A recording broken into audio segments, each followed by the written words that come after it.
up, Gato Squad? Welcome back to the channel. My name is Elias, and if you are new here and want daily car content, consider subscribing. So today I want to talk to you guys about the Type R and give you guys an ownership update of the last 3,000 miles that I've owned it. Yeah, I reached 3,000 miles and I've only owned it for about a month and like a couple of weeks. So it's time for me to give you guys an update on what my experience has been, what my expectations were, and how the car has lived up to it, and what its future plans are. So let's go ahead and get started. Alright, so we're on our way to the gas station again. It's basically all we really do in Type Rs. I'm just kidding, it does have a very small gas tank. That's something I want to mention. But yeah, so I wanted to give you guys a 3,000 mile update, and it currently has 2,938 miles. So yeah, that's 3,000 miles in about a month and a week. That's pretty good. A lot of driving. And in that time, I've taken many road trips. I've taken it to 2 track days, and I've had a lot of fun in the Type R, to be quite honest with you. So let's just go over all of the negatives and the positives of the Type R ownership. Alright, so far,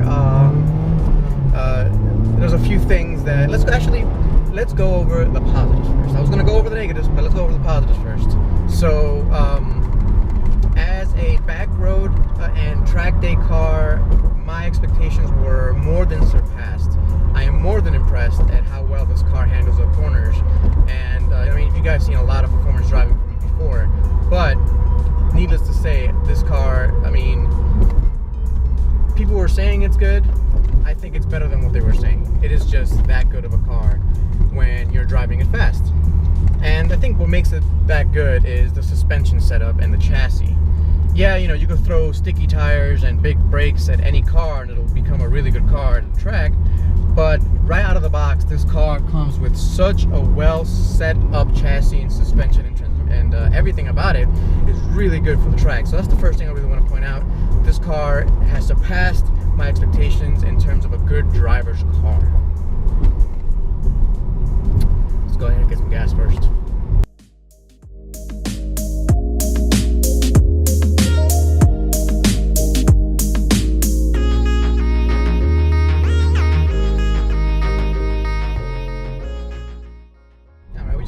Gassing up, and we got 28 miles to the gallon. That's actually really good.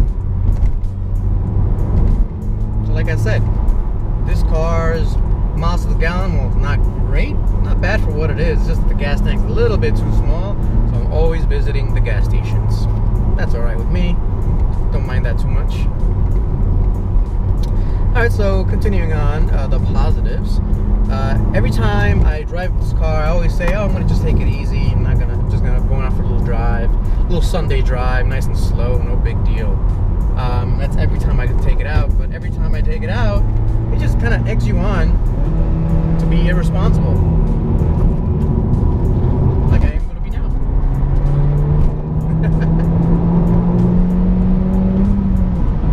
Oh yeah, this is great.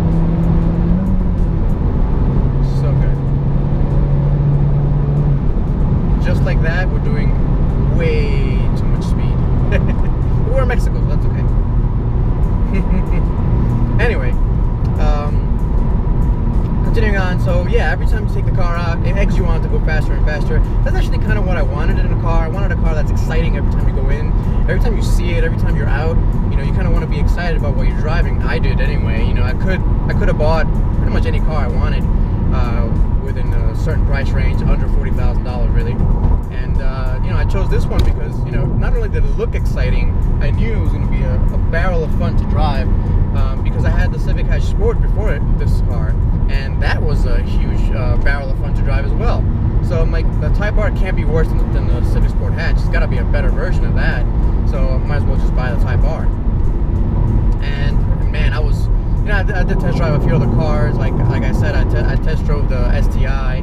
I almost bought that car, but I'm glad I bought the Type R. This thing is amazing and has been amazing pretty much since day one. And you know, I don't regret buying it a bit. I love that it has the comfort button too. So when I bought this car again, I did not think I would use the comfort mode at all. Comfort mode for me was like, who the heck needs that? It's just there to kind of appease the auto journalist, and you know, they're saying, oh, the suspension's too stiff for that, or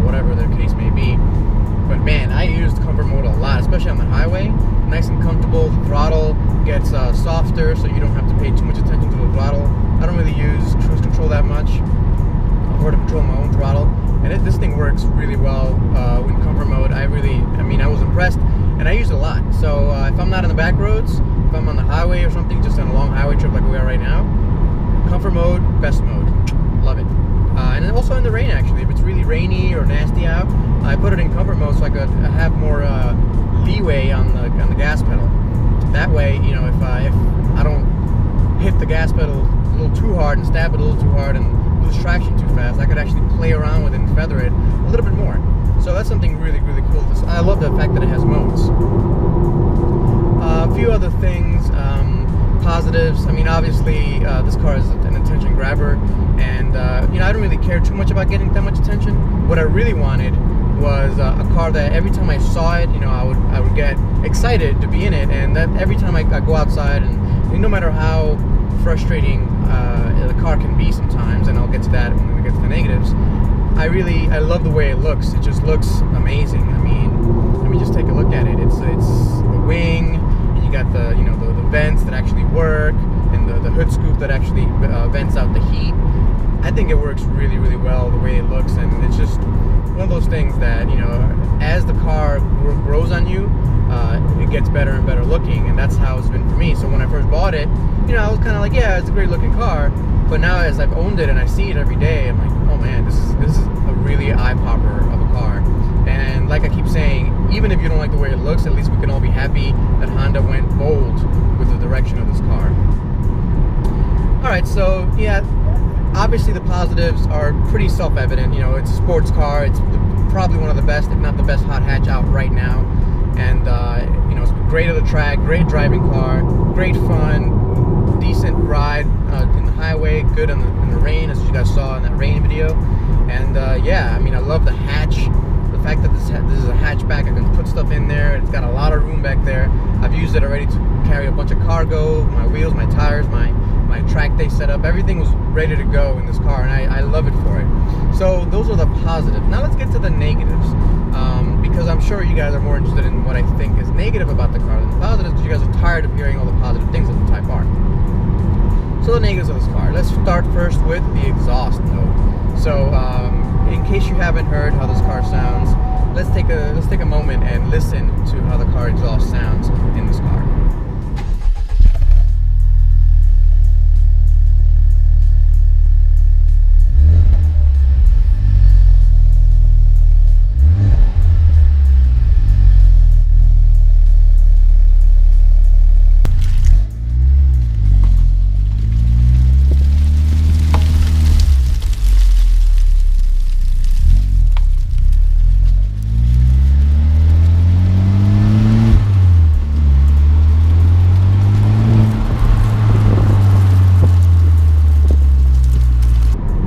So if you listen there, it really isn't much. It sounds more like a hyped up vacuum cleaner than anything else. It's got its own unique sound, which I kind of like sometimes, but really inside the cabin with the windows closed, you don't really hear it. It's not mean enough. It's not the sound doesn't match up with the looks of the car and the performance either. So this car's performance is incredibly good. It just doesn't sound like it is. So we're gonna have to get that fixed, and I'm actually talking to there's one person I am talking to in particular, thanks to one of my subscribers actually. One of my subscribers, Francisco, reached out to me and got me in touch with a guy named Jesse down in middle of PA, and we're gonna work together with him, and we're gonna set something up for this car, and we'll work together to make this car sound great. I'm gonna try to see even if we can just make a custom exhaust, and you know, if it sounds really good and it's people like it, maybe we'll have him develop it and sell it. You know, who knows? If he has the time and skills and tools, we can get that done. But at the very least, we're gonna get the resonator and muffler deleted, and we're gonna make a nice custom exhaust pipes out of this exhaust to make the sound come out really good. So that's the first thing that I wanted to talk about. That's the first negative that I really wanted to say. The second thing is obviously the transmission issue that I've been having with this car. Now, again, if you haven't watched those videos, I've posted up like 2 or 3 videos stating that I've had this transmission problem, and I've been wanting Honda to fix it. Well, they haven't had a chance to fix it yet, and that's because they don't really know what it could be, and it's so random. It doesn't happen every time. the dealership can't really do much. You know, if I go there and I can't get into second gear at all because I've crunched the second gear too much and the synchro is done, then they have no problems. All right, let's just order a new transmission from Honda, no big deal. But you know, when they drive it, they get a very rarely do they get the problem. You know, they've been able to reproduce the 5th to 4th gear lockout. So like I said, if you haven't watched those videos, go ahead and watch them. I explain exactly what happens. But yeah, so I get a 5th to 4th gear lockout. So when I'm downshifting from 5th to 4th gear, sometimes I can't get the gear. If you guys look closely at that rain video, the Type R in the rain, that happens to me. 5th to 4th gear lockout, you see it. You see me trying to get into the 4th gear and it won't go in. So that does happen. And, you know, it is what it is for now. I've logged it with Honda twice. I'm basically going to go once every 2 weeks and log it with them. If you have a Type R, like I keep saying, go to your Honda dealership, log it if you have an issue, log with your dealer that you have an issue with the car. That way Honda headquarters will know, okay, this is a more prevalent issue, we need to take a look and take care of this problem. Because there really is no incentive for Honda to take care of this problem right now, other than just throwing in a new transmission. But I don't know if that'll fix the problem. They don't want to do a service bulletin because first, they probably don't know exactly what the problem is, and second, they don't want to look bad in front of the media, because every time they do a recall or a service bulletin or something like that, you know, people pick up on it, you know, the media picks up on it, and it's a negative thing for them. But they do have to take care of their customers. So if you have an issue and you haven't reported it yet, go to your Honda dealership, report it. That's the only way we're going to get this fixed. So that's a transmission problem. Has been kind of a pain in the butt for me. I've been trying really hard not to get really angry at the car and not drive it. So I actually been taking a break from driving it every once in a while. I'm driving it today because you know, it's a nice day, beautiful day out. You know, it's 75 degrees, and I could have taken the motorcycle or the Beamer. And I'm like, yeah, you know what, Type R, that's the car to take out. And yeah, I'm driving the Type R today because of that. So yeah, that's the transmission problem. That's I wanted to mention. All right, as we finish up here, I wanted to also mention a couple of things. In terms of the brakes, these brakes are incredible. I'm not going to mess with the formula. I was thinking about getting the OEM pads that you can get from Honda themselves, but as usual, they are back ordered, and I'm probably going to be needing them within the next 3,000 to 4,000 miles to replace these pads, as they've been through 2 different track days. So I was looking at getting maybe some HPS street/track pads.